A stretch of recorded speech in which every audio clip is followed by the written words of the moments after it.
Hi ಎಲ್ರಿಗೂ ನಮಸ್ಕಾರ. ಎಲ್ಲರೂ ಹೇಗಿದ್ದೀರಾ? ಎಲ್ಲರೂ ಚೆನ್ನಾಗಿದ್ದೀರಾ ಅಂತ ಅಂದ್ಕೊತೀನಿ. ಆ್ಯಂಡ್ ಈ ಮಂತು ಅಂದರೆ ಆಗಸ್ಟ್ ಮಂತಲ್ಲಿ ನನ್ನ ಹಸ್ಬೆಂಡ್ ಬರ್ಡೇ ಇತ್ತು. ಸೊ, ಆ ಬರ್ಡೇನ ಸಿಂಪಲ್ಲಾಗಿ ಮನೇಲಿ ಮಾಡಿಕೊಂಡ್ವಿ. ಆ್ಯಂಡ್ ಅವರಿಗೆ ಯಾಕೋ ಇತ್ತೀಚೆಗೆ ಅವರಿಗೆ ಅವ್ರ ಬರ್ಡೇ ಸೆಲೆಬ್ರೇಟ್ ಮಾಡೋಕ್ಕಂತೂ ಇಷ್ಟನೇ ಇರಲ್ಲ. ನನ್ನ ಬಲವಂತದಿಂದ, ನನ್ನ ಫೋರ್ಸಿಂದ ಅವರು ಈ ಬರ್ಡೇ ಸೆಲೆಬ್ರೇಟ್ನ ಮಾಡಿಕೊಂಡ್ರು. ಆ್ಯಂಡ್ ಅವರು ಇತ್ತೀಚೆಗೆ ಸ್ವಲ್ಪ ನಾನ್ ವೆಜ್ ಒಂದಷ್ಟು ತಿಂಗಳು ಬಿಟ್ಟಿರೋದ್ರಿಂದ ಆ ಕೇಕು ಎಗ್ಲೆಸ್ ಕೇಕ್ನ ತರಿಸಿದ್ದಾಯಿತು.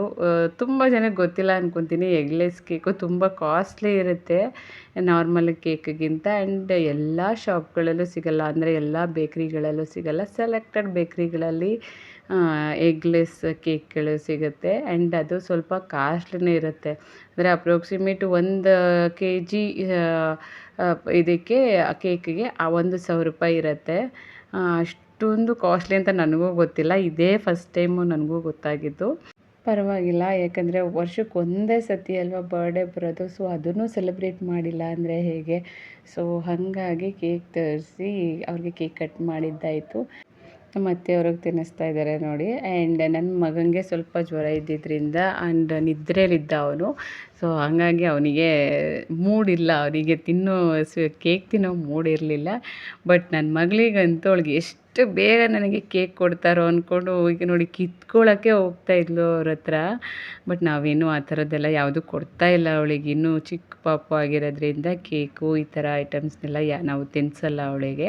ಬಟ್ ಅವಳಿಗೆ ಏನೇ ಇದ್ರೂ ಬೇಕೇ ಬೇಕು, ಅವಳಿಗೆ ಕೇಳ್ತಾನೆ ಇರ್ತಾಳೆ. ಆ್ಯಂಡ್ ಕಿತ್ಕೊಳ್ಳೋಕ್ಕೆ ಹೋಗ್ತಿರ್ತಾಳೆ. ಮಕ್ಕಳೇ ಅಷ್ಟು ಅಲ್ವಾ, ಅವ್ರಿಗೂ ಕ್ಯೂರಿಯಾಸಿಟಿ ಇರುತ್ತೆ.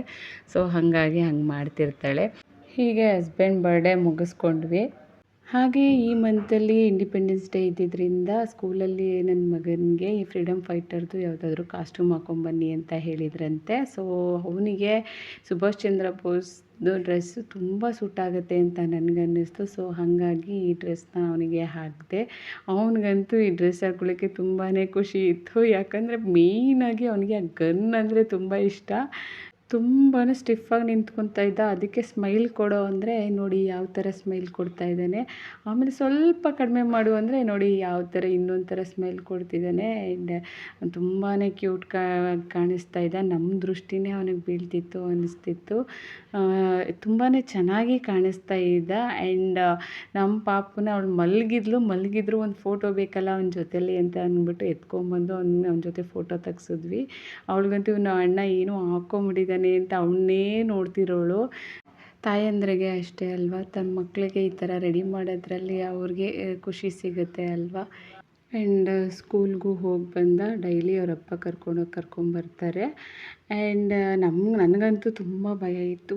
ಯಾಕಂದರೆ ಈ ಥರ ಡ್ರೆಸ್ಗಳನ್ನೆಲ್ಲ ಹಾಕಿ ಕಳಿಸಿದಾಗ ಏನು ಮಾಡ್ಕೊತಾನೋ ಹೇಗೋ ಅಂತ. ಯಾಕಂದರೆ ಅವು ಸ್ಪೆಕ್ಸ್ ಎಲ್ಲ ಹಾಕಿ ಕಳಿಸಿದ್ವಿ, ಅದನ್ನೆಲ್ಲ ಹೊಡ್ಕೊಂಡ್ರೆ ಕಷ್ಟ ಅಲ್ವಾ. ಇನ್ನು ತುಂಬ ಚಿಕ್ಕವನಲ್ವ, ಸ್ವಲ್ಪ ನಮಗೂ ಭಯ ಇರುತ್ತೆ ಯಾವಾಗಲೂ. ಸೊ, ಇದು ನನ್ನ ಇವತ್ತಿನ ವ್ಲಾಗ್ ಆಗಿತ್ತು. Thank you so much.